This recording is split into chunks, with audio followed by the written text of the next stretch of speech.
Welcome to the Top Corner Podcast, and today is Monday. We come with the heat, and today's host is our co-host is Julian. Julian, how you doing today? Very good. We are definitely feeling the end of the year. Yeah. We are getting there. We're both very tired. Not as tired as these athletes are, but man, it's also right when December started really fast. I was looking at the schedule, not our recording schedule, but just the European football schedule. And I just it kind of slipped my mind because we've been just really grooving on weekend matchups, and then every couple of weeks doing some Champions League stuff. Yeah. And I had forgotten exactly how much the schedule starts compressing in December. Because we've got matches today, tomorrow, Wednesday, Thursday. It never stops. This whole month it doesn't stop. And man. It's midweek games, and there were some Champions League last week, and then Champions League's off until February, but we've still got midweek matches, man. That's crazy. But we'll get there. Yeah, I mean, I can see that. Today there was the Champions League draw, but we're gonna talk about it later too. And this weekend was really fun. We had United Liverpool, and what did you think of United performance? I thought that was great. In the sense of there's how do you call it? The game itself or the match itself was from United side was manageable. Yeah. In the sense that they knew how to manage it. They knew how to manage the game because in a sense that they didn't score or they didn't know how to score, but they knew how to manage the game in order to not. They didn't look too concerned with scoring either. Yeah, it looked. I mean, like they had some chances. Don't get me. I mean, like I don't feel like they could even score, to be honest. Right, and they didn't seem like they were too dead set on it. And you look at the shot ratio here. You know, Liverpool with 34 shots but 8 on target. Yeah. Versus United's 6 shots with 1 on target. You can tell that United were really just trying to sit back more. Mm-hmm. You don't want Johnny Evans in a high line defense anyway. Just trying to minimize the risk, trying to keep from a 4 or a 5-0 defeat to one of their biggest rivals. But in that, they did very well. I thought Onana made a couple of very good saves. He didn't have any miracle saves or any big Hollywood saves, but based on his current and his recent form, he made some good saves. He looked much more confident. Yeah, I was just pissed at the commentator. I watched the game on Peacock, and this guy was like, "Oh, the ball just came on the goalkeeper." Every time he was always trying to discredit my boy, and I don't like it. You know, I stick for my boys. You do. Yeah. So sometimes to a fault, but no, I'm kidding. No, he looked much more secure today. Yeah. I feel like if this had been a month ago or so, some of those punches out. Yeah. Some of those nice catches, maybe they were bobbled. Maybe he wasn't able to come up behind defenders and really give him a charge. You know what I mean? Like he looked much more safe and secure behind with the ball. Yeah. What do you think about Joe Gomez coming in at right back for a little while and really showing that how much Trent Alexander-Arnold does for the offensive build-up in the midfield when he does come up to play? Yeah. It wasn't a very good call there. No. Well, I think Klopp could have done a better job at shuffling around, but I mean, it just shows how important Alexander-Arnold is. Yeah. And he was the man. I think he was the man of the match. So he had the most convincing shot on target out of both teams, man. So, well, it shows, and you don't want to pick on anybody at all, but I was mad that Dalot got sent off. Yeah. I agree with that. Joe Gomez doesn't seem like he has a consistent ability to output, but also like he doesn't feel like he belongs in that squad anymore, does he? When he comes in as a center back, he seems a bit shaky on the ball. He doesn't have the pace or the skill on the ball to really be anywhere near the wings. He used to feel like a decent rotation defender at some point. Yeah, it just doesn't feel like he's there anymore. It's very much a do you almost try to secure someone for rotation in January, because it just doesn't feel like, especially if they're going to have him. I don't know how long that right back experiment will work with him. Yeah. But I think that was a good showing of exactly what you do and do not get when he's in that position. But anyway, I just didn't know what you thought about that. That was a very curious one for me. Yeah. No, I get that. Darwin Núñez is still struggling with chances. Yeah. He has a hard time. What do you think about Gary Neville? Spurs fans won't like this, but if you're Man City losing Pep Guardiola in a year or two, you'll be looking at Ange now and thinking, "Wow, that's exactly what we want to see." Yeah, yeah. In a sense, Man City hasn't been convincing. Yeah. But yeah, yeah. I think was it Neville? He said Arsenal is Manchester City's really Challenger. challenger Yeah. in the league. But Mourinho said Liverpool. What do you think about it? But because I feel like it's either or. Yeah, yeah. I'm definitely not in one camp or the other of saying it's one or not, or one or the other, but not both. I definitely think that both, from now until the end of the season, are going to put convincing performances in. Yeah. I think that either one could one or the other have a dip in quality, or could one of them find their stride very strongly toward the end? Mm-hmm. I absolutely believe that. If we're looking at who would be more likely to have a late blossoming and come out strong, I do think that Liverpool would be that one. They seem to have more of a consistency of being able to find, because they've had seasons long, and like for several seasons, of being able to hit very good long strides of form. Yeah. Whereas really, Arsenal, despite being top of the table, still they don't look like they did last season, and we've had that conversation. And that's not necessarily a bad thing, because they ended up burning themselves out late last season. So I'd rather, personally, like as a fan of the club themselves, but also just in terms of what you would want to see out of your club, would you rather them be strong in the very beginning for the most part and then burn out, or feel like they have an extra gear they can get into, but maybe have more energy late in the season and still have been in the top of the table in both scenarios? I'd rather the slow and steady version. Because personally. at the end of the end of the season, they were looking burnt out. But also feels like Arsenal has really at least Arteta has really been rotating the team a little bit more than last quite a bit. year. Yeah. And although most people didn't see what he was doing, what he's still doing, probably me with those people, you can tell that the way he's trying to do it is to make sure that by the end of the season, or at least all the season, he doesn't have big injury impact and people that cannot fill out the positions or the space. And you see my boy Harvest, a lot of people were talking bad about him. I never talk bad about him. I just talk about what he could improve on. But look at what he's been doing. Look at the output now. Yeah. And I would even say I wasn't talking bad about him. Yeah. I was talking about what was going on. Yeah. I wasn't saying anything personal. I wasn't saying that he wasn't good enough to do X, Y, and Z, because he's proven that he's done that in the past. Every time that I spoke critically, I was like, this is what I'm seeing happening. Mm-hmm. This is what needed to happen with the ball, either coming to him or from him, and it wasn't getting done. And it's getting done now. And he's playing very well. And he looks like he's more confident and reliable, like in the midfield for coverage and opening up passing. And I said this time and again, his timing, so if you look at his timing and the way he executed, it looks like it's something that he has already, or he has mastered. But a lot of people didn't see that way. It was more of, this guy, he don't want ball. Yeah. But now that we see that outcome, we can say, hey, Arteta kind of knew what he was doing. And it was just a matter of trust. You had to trust the player. Even Mourinho said this week the reason why Chelsea let Salah and I forgot Salah and another player go early in because Chelsea was Kevin De Bruyne. I think KDB. They were impatient, and he was talking about. Well, Chelsea's impatient with everyone, managers, players, everyone. They're talking about they were more immature, because you gotta also be patient. But it's so good that Arteta believed in this guy. So I'll give him a kudos for that. And as what I think Arsenal should have won more than. They had so many chances. Should we be concerned for the fact that, or should we be concerned about the fact that Arsenal is not efficient?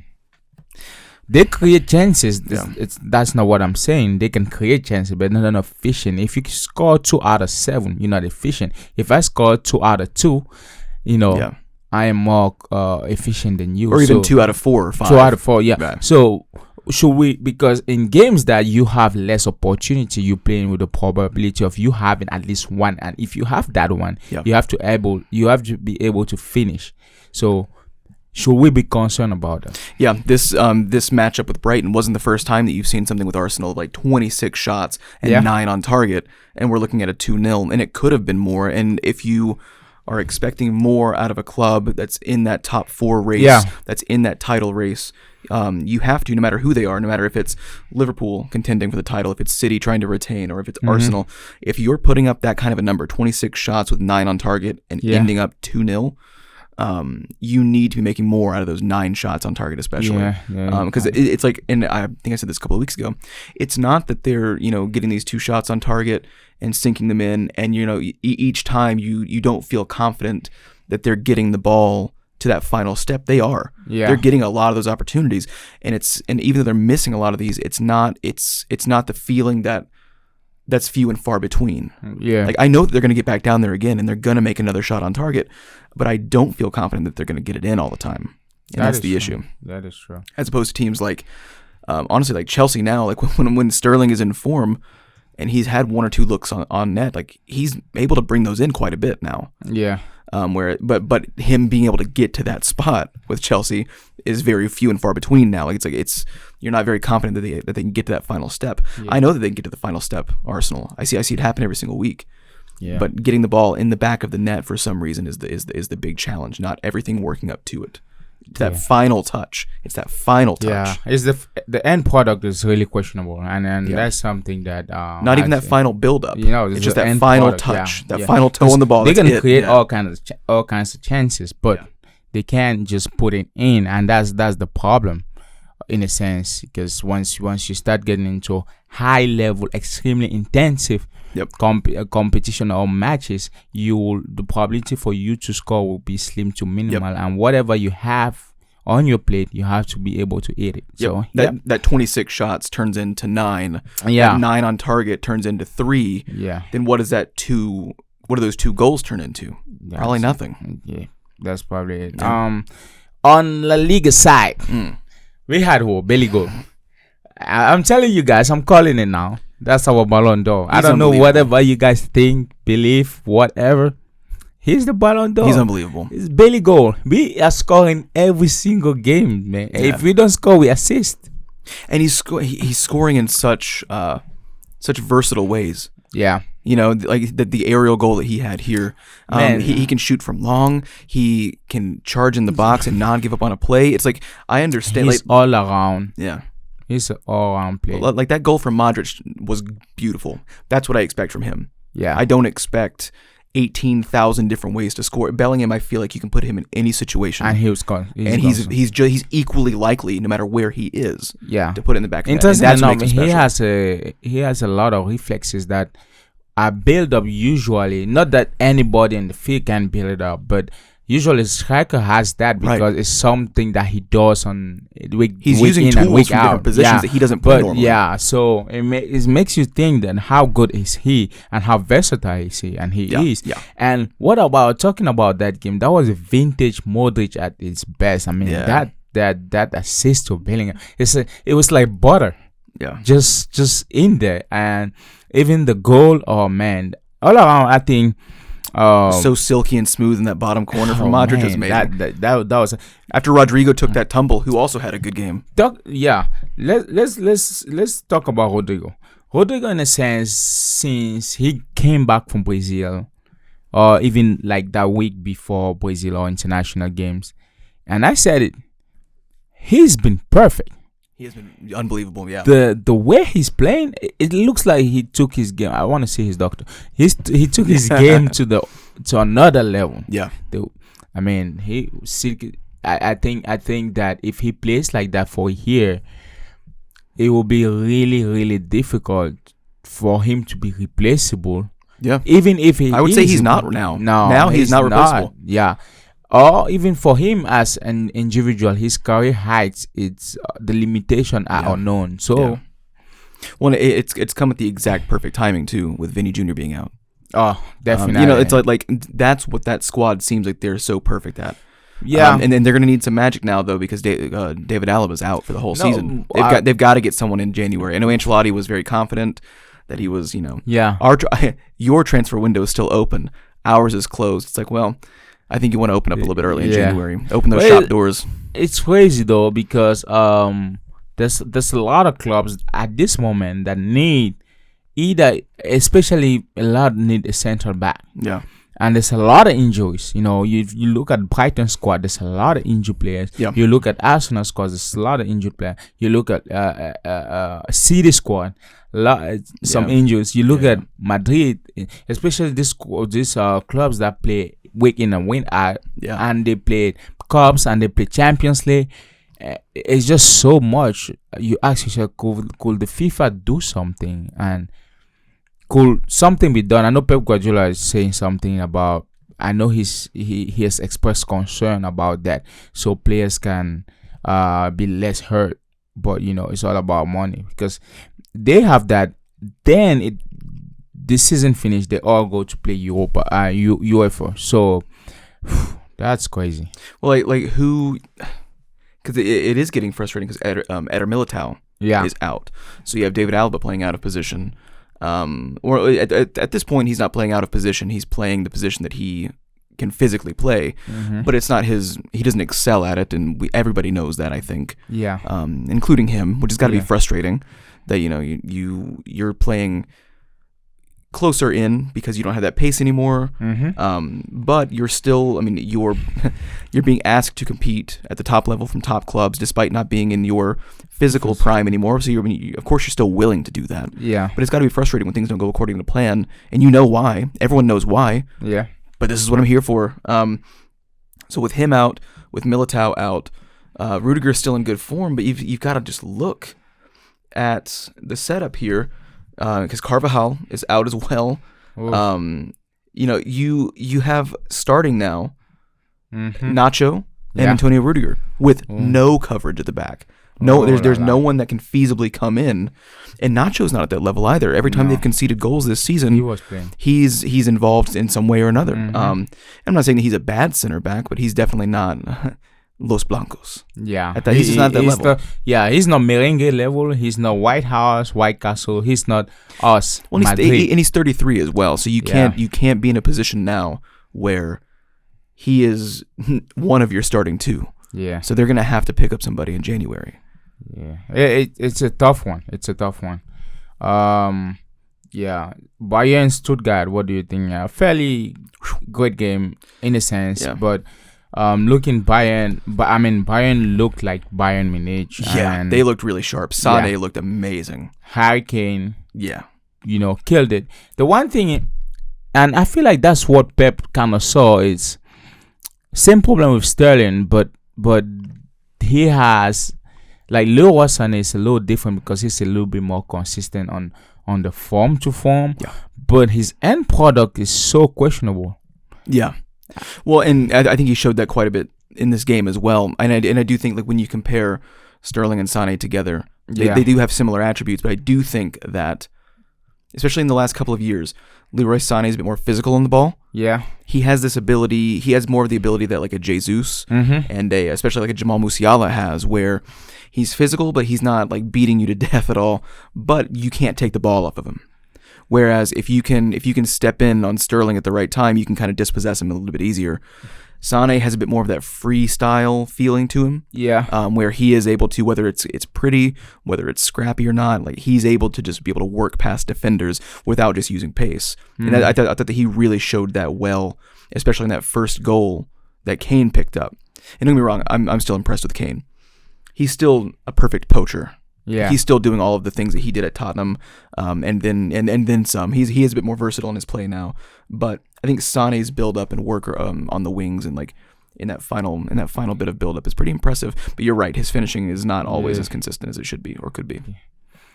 Well, going to the side of the Champions League draw, what did you think? Did you watch the draw? I heard a lot of people were complaining that it was the most boring draw ever, but I don't know how. I don't know how you even complain about that. No, it's news. I don't know how it's entertaining. It's not. Just wait for.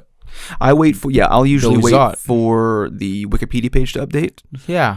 Or I'll go to the UEFA page. But occasionally, what I would do is I would wait for the DVR because it's on Paramount Plus. Oh, for real? That's what I used to watch them. And so the draw is on there, the news is on there, the specials are on there. Okay. And I'll wait for the DVR to hit so that I can like skip. Yeah. I can skip 10 seconds, 15 seconds, and kind of like look at it in real time because I do like seeing the reactions from the club owners. Those are fun. But for me, I get to just kind of skip through it. I would not watch those live because those guys are not TV personalities. Yeah. they don't do that. It's just so. weird. Why would you even do something like that? But what games did you think, or do you think will be really interesting? I think that some of our predictions in terms of what we would have liked to have seen Porto Arsenal came up. Porto Arsenal was one that I thought was interesting. I believe that we had called, because that's what you do when you predict these things.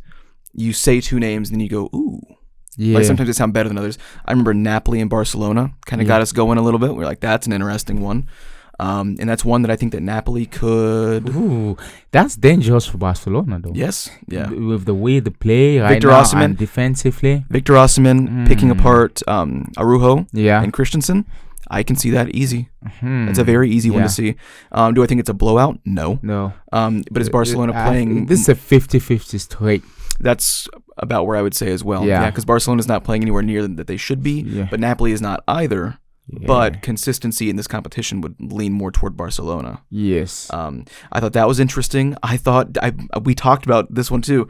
We talked about PSG and Real Sociedad of like, you do not want, if you're a team that thinks highly of yourself, you kind of don't want to face Real Sociedad. Yeah, especially how they're playing right now. They're playing great, and I'll tell you what, I guarantee you that no one that had the potential of matching up with Real Sociedad gave them as much time studying their tapes as they did other teams. Yeah. I 100% like guarantee that. So they're walking into this matchup now against a side that's been doing very well in Sociedad, probably with very little, or at least like the least amount of footage and understanding of them as the other teams. So what do you think is going? Sociedad Paris.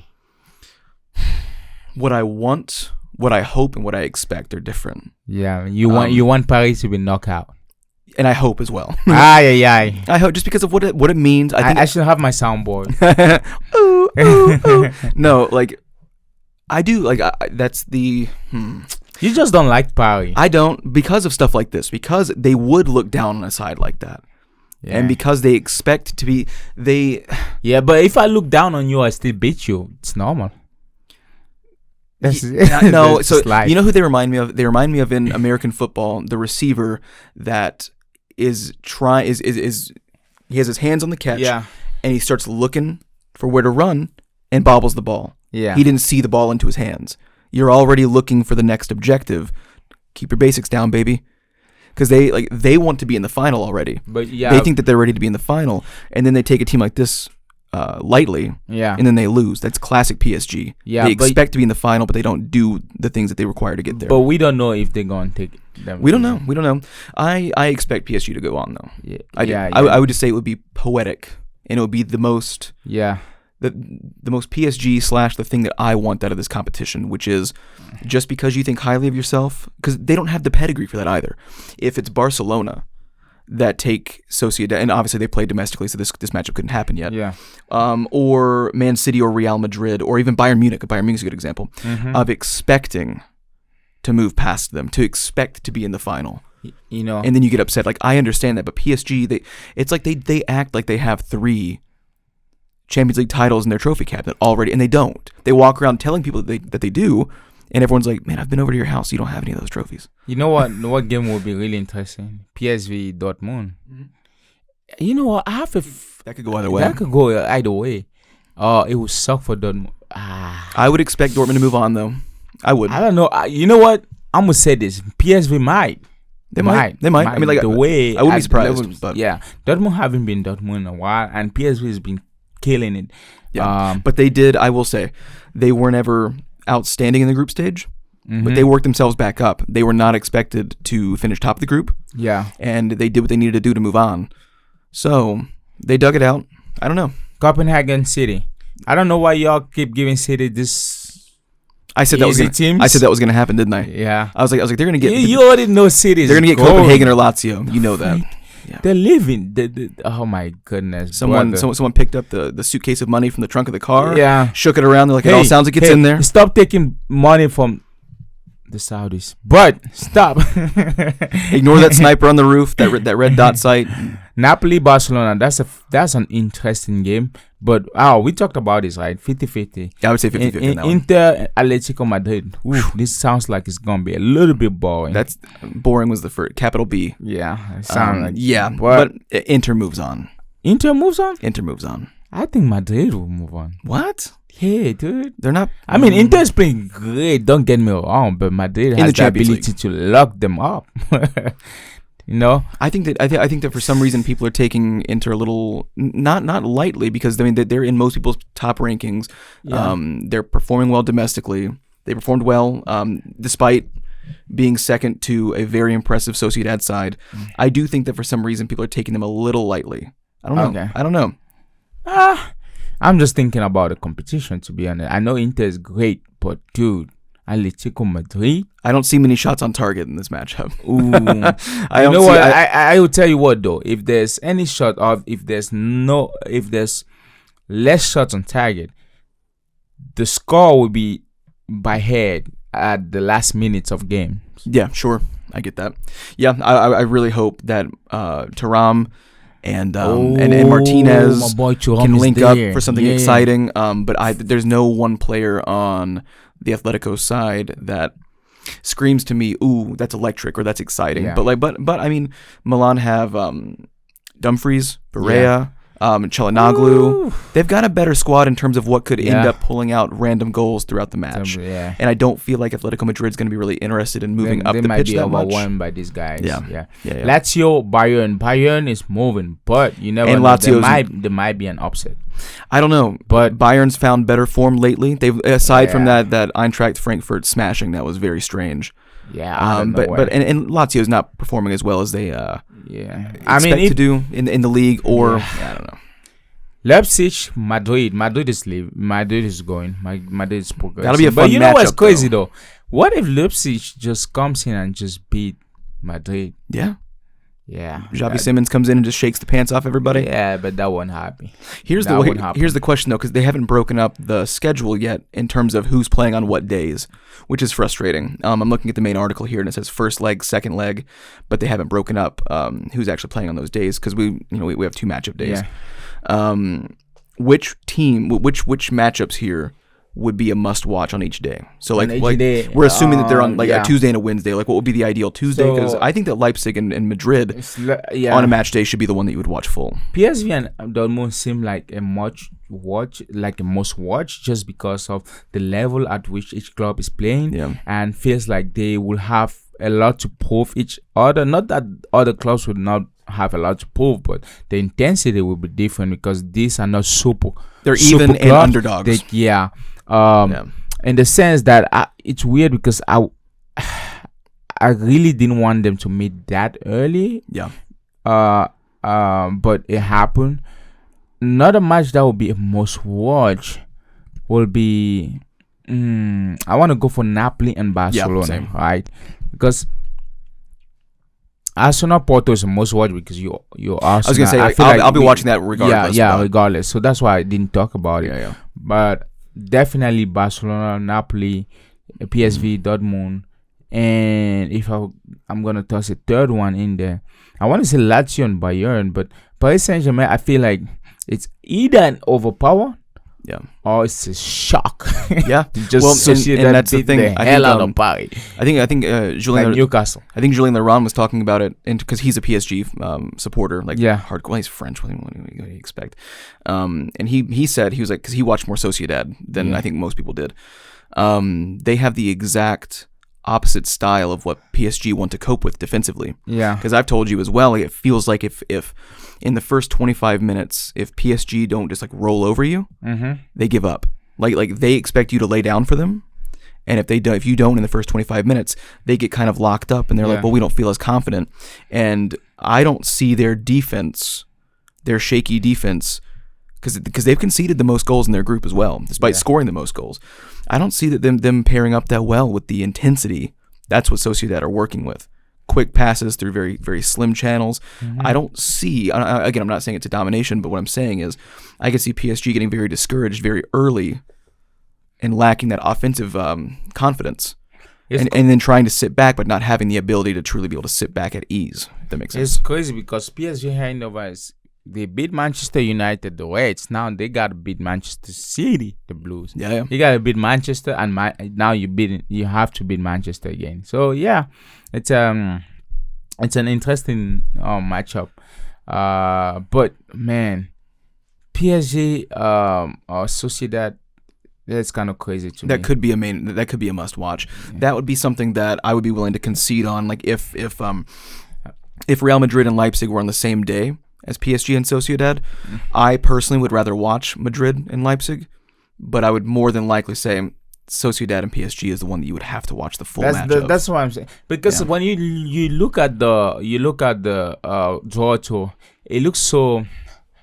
How let's say it looks kind of dull, like it's like a collection of all these teams that the matchup was kind of weird because first time that I don't feel these matchups in a sense, you know.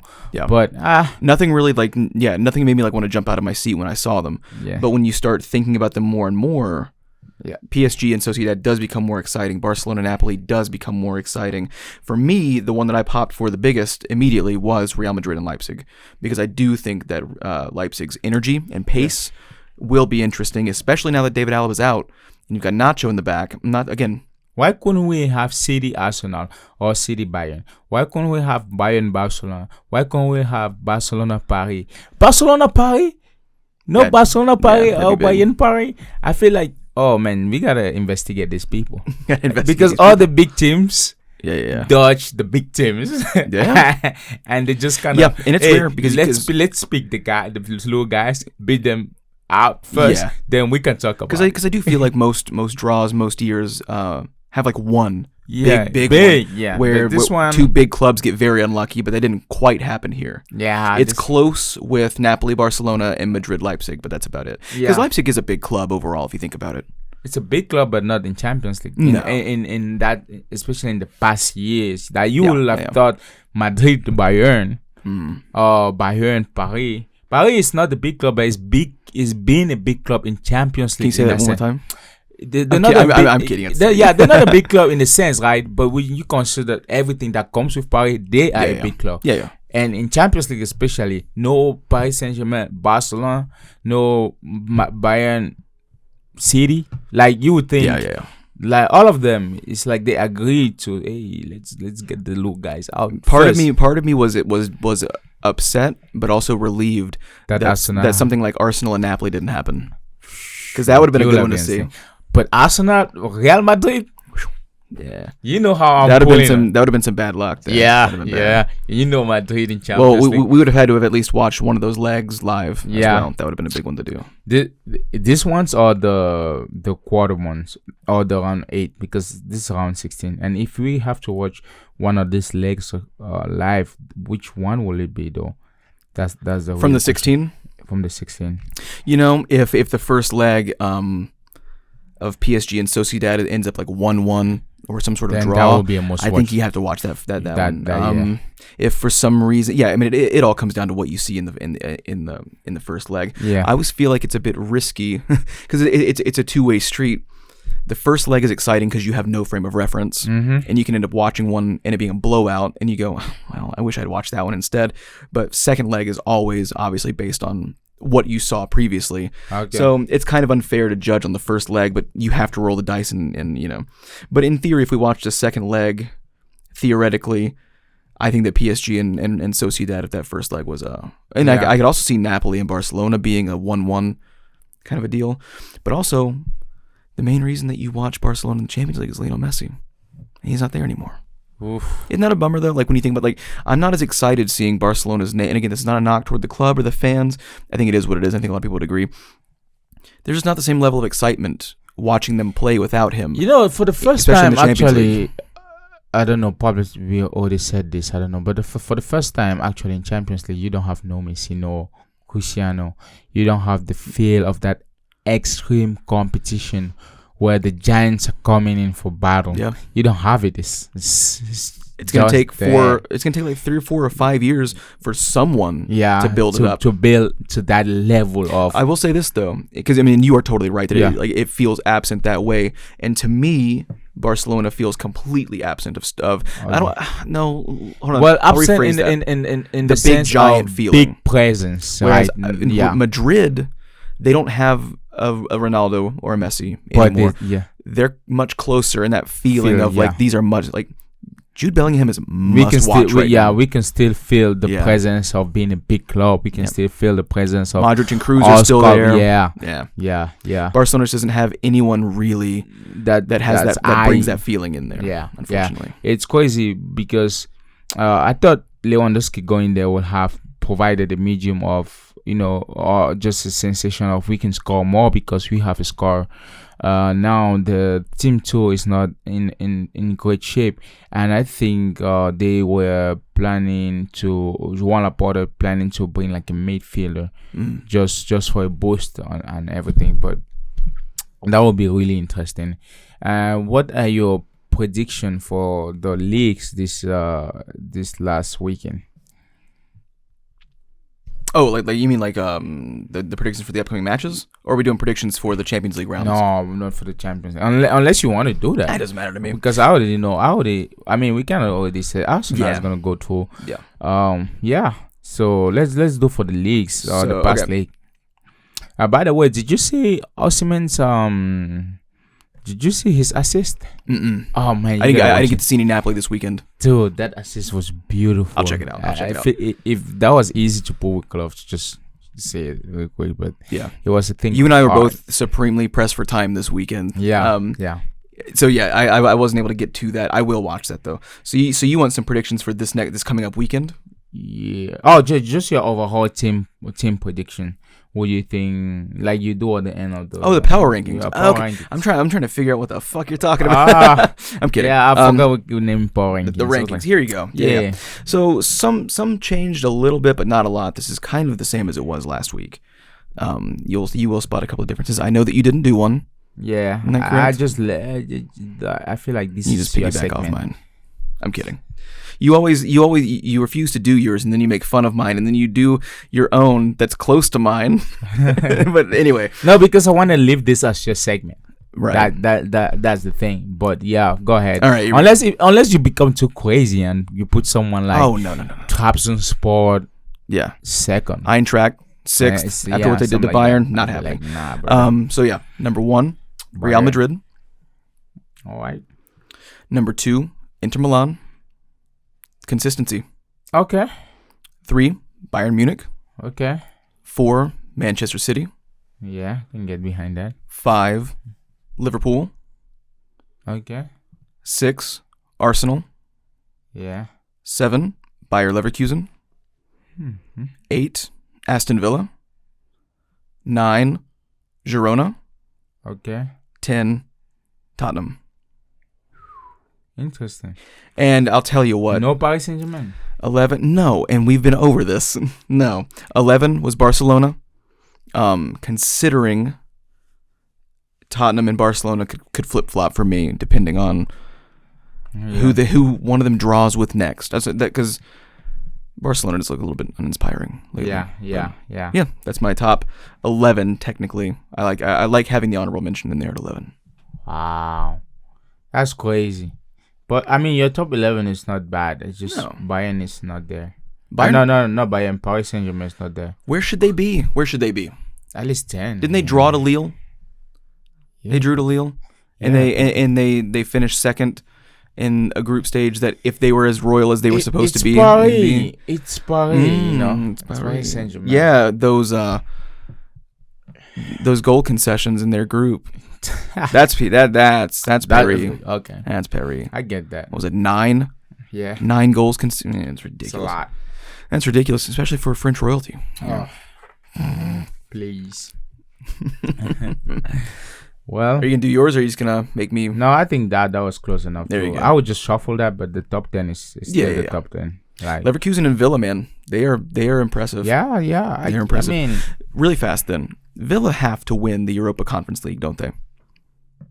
They have to. No one from the Europa League's third spots that drop down should be able to compete with them.